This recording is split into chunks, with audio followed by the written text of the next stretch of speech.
guides. I got an email this morning asking if I was ready to be pitched gift guides for dogs. So I feel like it's all happening. Okay, I want to introduce our fabulous panelists. All right, at the far end is Kaitlin Phillips, the author of Gift Guide, the most coveted Substack URL. She is a publicist by day, but published her first gift guide for Spike magazine in 2020. She, quote, didn't like being edited, so she started publishing gift guides on Google Docs, soliciting contributions from people like Lord, Ina Garden, Susan Orlean, and others. She describes her work now as discursive and fun, or simply just linking to things. Next, we have Jess Graves, the author of The Love List, a style newsletter that started as a lifestyle blog in 2007 and was later a column in Atlanta magazine, where Jess worked as a contributing writer for 8 years. She started her newsletter in 2021 and is now one of Substack's top 20 fashion and beauty outlets. And then to my right is Rayne Fisher-Quann, the author of Internet Princess, who almost didn't publish a gift guide last year out of, quote, resentment for how many gift guides got released mid-November, a month so far away from Christmas that it might as well be August. All right. So my first question for you guys is, what is the earliest you received... Well, all right, now I'm back. Okay. What's the earliest you... Just asking a question. What's the earliest you've received a gift guide pitch, and do you ever think it's too early to receive a pitch? I don't get pitched. I've never received a pitch for my gift guide, so I guess you can have at it if. But I think my style. I release like one gift guide every year, and it's very different from the type of writing that I normally do. But it's. People do really like it, and I love gift guides. I think it's like, I was just saying I could read a gift guide every single day of my whole life from a different person, and I wish that that was available to me. But I think the style of my gift guide is such that, I'm not getting pitched or like doing the affiliate link thing of the exact way that I think many people are. So I've never been pitched.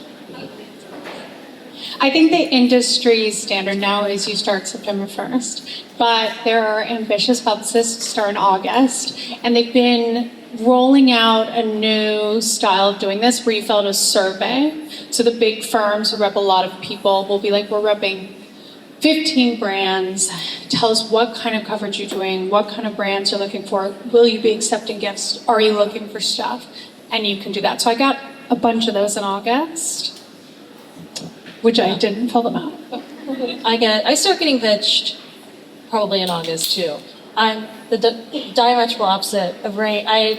Gift guides are a huge part of our Q4. Our readers love them, so for me, it's all about the reader. The reader's the whole reason why I'm doing this. I'm not writing for other writers, I'm writing for my readers. And they love gift guides. We got the data to back it up, so I was saying to these two earlier, as long as there are affiliate networks and holidays, there will be gift guides. So if you don't like them, you have free will, keep scrolling. So you're never mad to get a pitch. Yes. This is a very broad question, but I'm curious, I should have said this, but you each do gift guides in such different ways, which is really why I wanted all three of you on this panel. But what makes a good gift guide? And what are some that you've read in the past that you've enjoyed, and why? And how have they inspired your own gift guides? I like a really esoteric gift guide. Like last year when I was doing it, I email a lot of celebrities or civilians that are kind of famous to me, and I ask them for things. And my memo last year was stores that don't have websites, stores that only have phone numbers, like the unshoppable, so expensive you can't even buy it. Because to me, it's a literary product. Like, I don't actually think people shop from gift guides that much. I read them all. I read them to hate them. I read them just because they're fun. But I think it's a media product. It's a written product. I want like funny lines. I want paragraphs. I don't care about the shopping element. I don't do shop mine. I think for me, it's readable. It's fun. And unshoppable is the best. Like the most famous thing, it got picked up a lot in the media, was someone recommended to me a horse, like a specific brand of horse. And I was like, exactly. And then she wrote back and was like, actually, let's make this accessible. I also think you should give them a box of crickets. And that's the perfect recommendation. See, and for me, it's completely opposite again. It's very much about shopping, and our gift guides do so well, and they're so widely shopped and shared. I think to answer the question, probably what makes a good gift guide is A, playing to your audience, knowing who your audience is, and making a product that's going to make them happy. And B, leading with your taste first. The whole reason you have this platform in the first place is because people trust your point of view. So go with your gut and don't entirely rely on what's being pushed on an affiliate network. Are there things in affiliate networks that I put in my gift guides? Yes, it's a business. But on the flip side, are there things that are from like some random small business that I just find that I can't monetize at all that I think are really cool? Also, yes. So I think it's a blend. I don't think you should ever compromise your integrity to share something great with your readers. But on the flip side, you do have to have a business mind about it if you're going to be doing this full time. Yeah, I feel really similarly to Kaitlin, where like I think a gift guide to me is like it's sort of like this like uniquely 21st century like folk art form. Like it's like I love like a girl on Twitter with like 14 followers like posting a notes app screenshot of like her insane gift guide, and it's always completely insane. And like that, I could read one of those like just it's the only thing I want to read. Like I think why I'm interested in gift guides because I'm like top 10. Yeah, they're amazing. They're amazing. It's like it's such a precise and specific way of like understanding somebody and like their network of relationships and like the way that they live in the world. And I think that they're so compelling for that reason, which is also why I love writing them. Like writing my gift guide is like my favorite thing I do all year a lot of the time because I'm just like thinking about relationships. Like a lot of the stuff I put in my gift guide isn't like actual products. It's like I just like and I throughout the whole year I get to just like I pay attention to like the little things that people do for each other, and I just write about a lot of those. Like one time I was on the train with my friend to Montreal, and it was like this horrible train ride, and we hadn't seen each other in like 2 years, and like we had this loaded friendship, and like as we were talking she was like embroidering this like linen napkin for her boyfriend, like these little like rosettes on it, and I just thought that it was so beautiful, and like that's the type of stuff I love to read in a gift guide.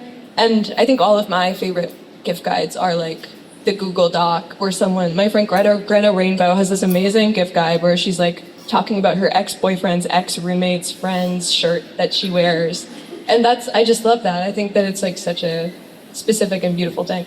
I also think there's like actual media products that are beautiful. The New York Magazine gift guide in print is the gold standard to me. It's like visuals. And I think there's a lot of like nice things on it as well. And I've been reading that for so many years. And I think even as a publicist who pitches, it's still the gold standard for me, even if we know that the FT sells a lot more.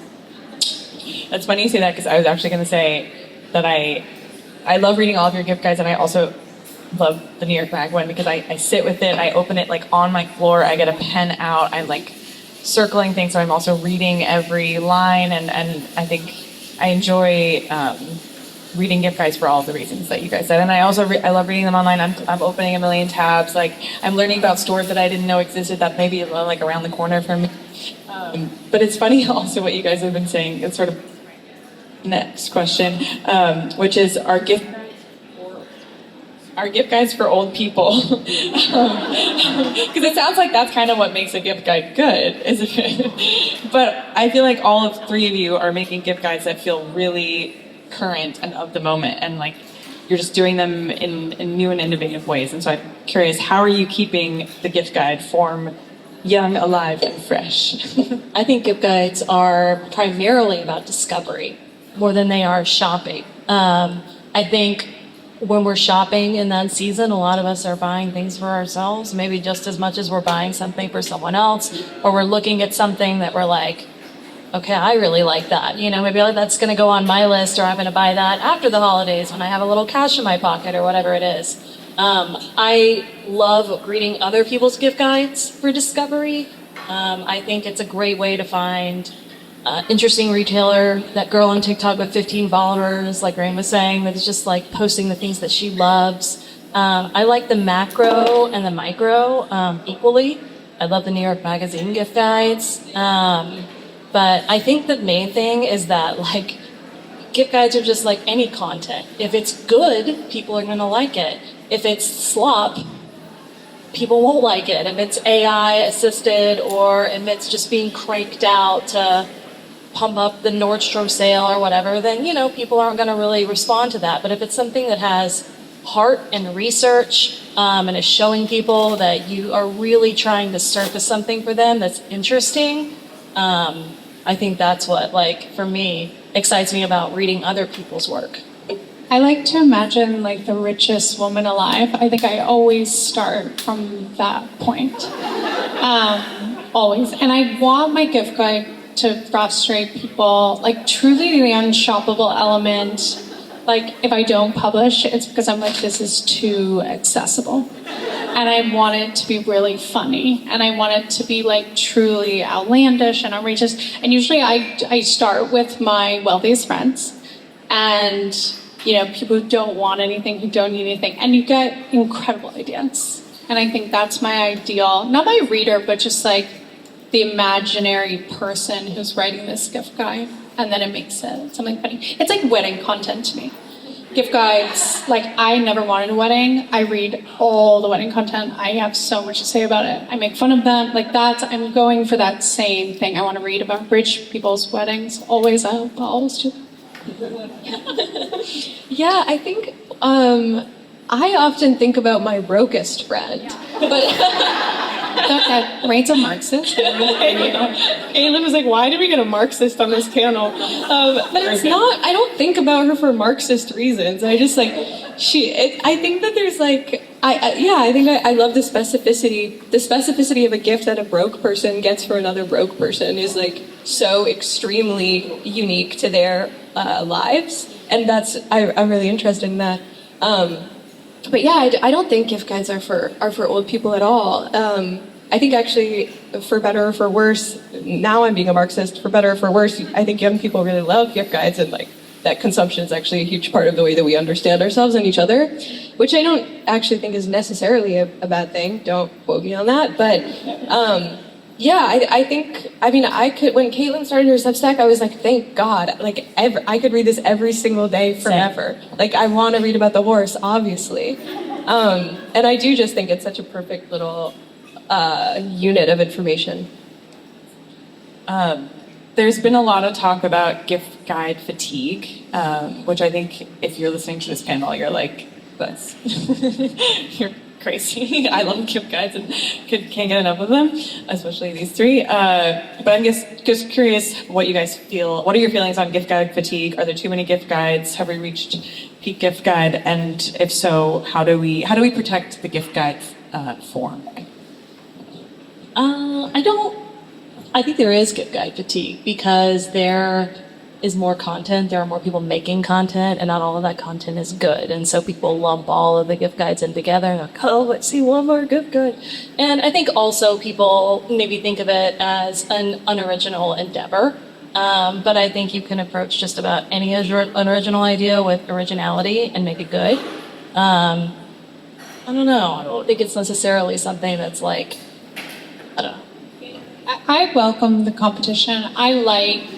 And I want more. I love gift guides.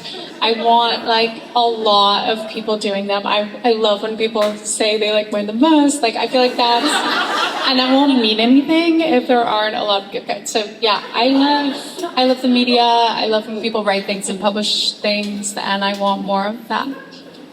Yeah, I mean, I think there's like a sense of fatigue with being like soullessly sold something. Like I think I think nobody wants to read something where they can tell that it's like a random thing that's been chosen from the Nordstrom anniversary sale and it's like being like, yeah, sort of inauthentically shoved down their throat, obviously. But I think as we've been discussing, I think a lot of gift guides aren't that, and that's the stuff that people do love to read. I also think people just love to complain about stuff. Like people are always like, especially in Substack, gift guides suck, and it's like, well, then why is everyone reading mine all the time? Oh, totally. So yeah, gift guides make me feel alive. All right, I'm finally getting to my two favorite questions of the night, which is, what is the best gift you've ever given, or given and received, and the worst? I immediately know this. Immediately. Well, in terms of the best gift, as Millie said, I'm Southern. I moved to New York about 3-4 years ago. And my family has a pimento cheese recipe that's like very close to our heart. My grandmother passed away, and we had the recipe card of her recipe handwritten in her handwriting. So I had it engraved on a cutting board for my mom, and I gave it to her to celebrate Christmas. And I gave it to her on Christmas, and now it's forever sort of memorialized this precious family recipe in my grandmother's handwriting in a room that my mom uses constantly every day. So that's probably my favorite gift I ever gave, because I got the tears. That's how you know it's good. I don't know my favorite gift I've ever received. I got a pretty good gift this year from my best friend for my birthday, because this summer, me and my best friend, we went clamming together, and I sort of dug clams from the earth with my hands, and then I ate them. And it was the first time that I've ever provided for myself in a real way. And it felt amazing. Like I was just riding this high where I was like, I could survive like on the land or something. And for my birthday, which was a month later, my best friend got me these earrings that were made out of like quahog clamshells, because she was like, I know that you love to brag and also you love to talk, like you love to talk to people about things, and I got you these earrings because if someone ever asks you about them, you can tell the story about how you lived off the land with the clams. So I thought that was that's exactly what I love about a gift, is that it's about a relationship between people, and that it was sort of almost a dig. Because she was like, I know how badly you want to tell everybody about this. Literally. Thank you. I do like when you can tell something about the relationship from the gift. And the best gift I ever received, which is kind of embarrassing, and is this going online? This is YouTube. Okay, whatever. My ex-boyfriend, for my 30th birthday, called me and was like, I'm going to give you a Hastings mattress. If you know what that is, it's a horsehair mattress. It costs like $30,000. And I had a new boyfriend, so it was like a psychosexual aggressive present, but I was too vain to say no because I always wanted a horsehair mattress. So I said yes, and I had to move out of the apartment with my boyfriend to like get the mattress. And I thought that was like a perfect gift because it was his way of like controlling me from beyond the relationship. And even now, I was still sleep on the bed like with my husband. I think about it all the time. And I just like think about how fucked up our relationship was, what a good gift it was, and how extravagant, just like gross. Like extravagance on a level that's like not right. Like no one else is giving these beds away. So it's the best gift I ever got. Incredible. It's a really nice mattress. I would like for myself. My last question is, what do you guys want this year? What's on your wish list? Peace of mind.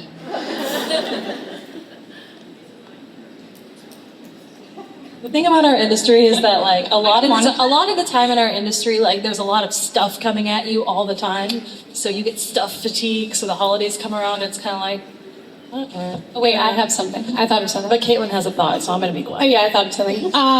Okay, so there's this website. It's called tallboyinteriors.co.uk. And they're selling country sofas, which is like a sofa that fits 6 people, and they cost £6,000. And to put fabric on them would be 44 meters total of fabric. And so like I would select that would be the gift for me, but the frisson, like the thing that makes it a gift is that my husband could pick the fabric and potentially I could hate it. Because I think like that's what gift giving is. Like it's intense because you know you could hate what you're opening and you have to pretend that you like it. And I think like that's why gifts are so great, because something could go terribly wrong. So I would get 2 of these sofas that are so large that they have to go in through a window. In my house, they could not go in the front door. So that's what I want, Chris. Like high stakes. Yeah, wait, that's so true about like the potential failure of a gift being so important to it. Actually, I shouldn't put this online either. But yeah, we cut the cameras.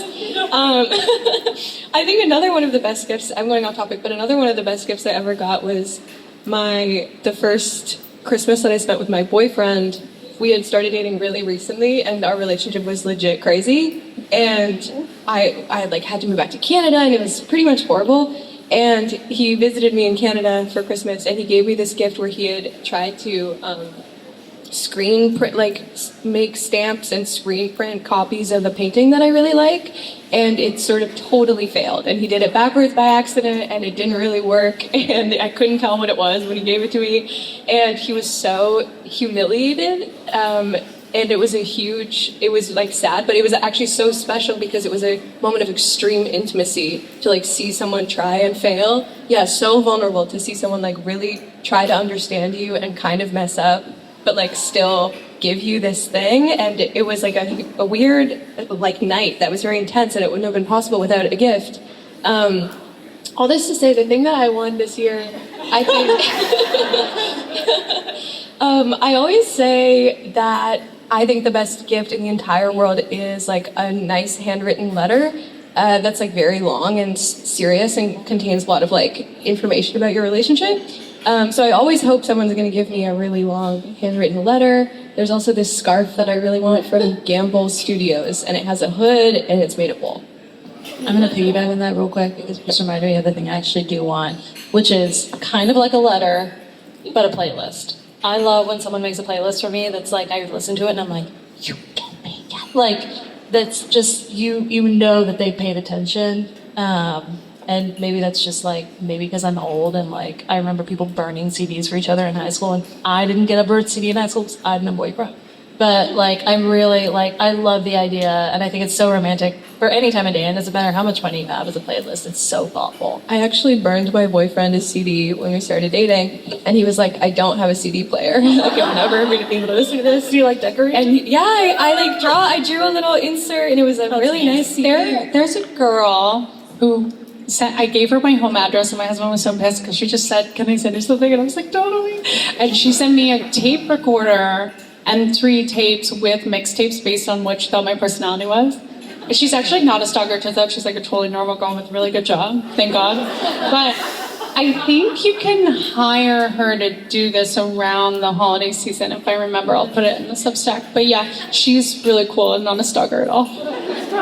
Now you guys know what to get them. All right, we have time for just a couple of really quick questions. Does anyone have any? Or should we call it a Merry Christmas, Happy Hanukkah? What would you like, Bert? What would I like? Ooh. Someone... Prada. Always Prada. My friend mentioned taking a bath the other day, and I was like, I want a bathtub. If someone could figure out how to get that in my apartment, that would be awesome. All right. Well, I think this is a really fun way to end this. Thank you guys so much. Happy holidays.